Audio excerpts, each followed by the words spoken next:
The Battle of Hittin. In the Battle of Hittin, my dear brothers, who was there? The King of Jerusalem. Guy de Lusignan. This shaitan,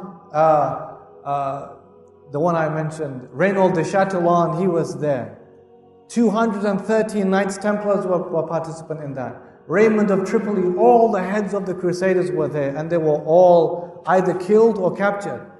Imaduddin al-Isfahani, he says, rahimahullah, that we saw the numbers of prisoners were so many, we couldn't believe anyone had been killed. And those who were killed were so many, we couldn't believe anyone had been taken prisoner. It was just colossal numbers on both sides of the prisoners and of those who had been killed. Magnificent victory. And they were all there.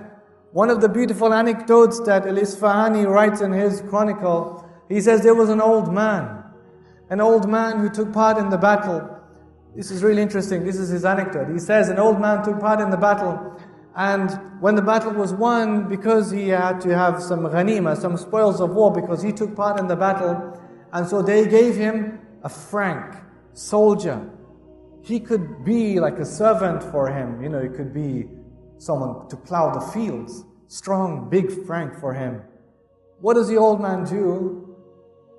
He says to the people, exchange this frank for me for a pair of sandals.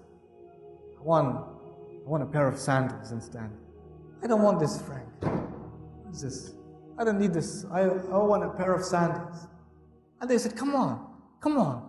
Maybe you're losing your mind, you're too old, They said, come on. This man can plow your fields, he can be a servant for you. Why do you want sandals? We'll buy you sandals. What's the big deal in that? He says, no, this is how they used to think, my dear brothers. This is history, memorializing of history. He says, no. He says, I want those who come after me, like us today, to read. That these crusaders were so insignificant and worthless and cheap in the eyes of the Muslims, that an old man once sold one of them for a pair of sandals. An old man once traded one of them for a pair of sandals. That's empowerment. Emboldening the ummah. Empowering the ummah. One of them was exchanged for a pair of sandals.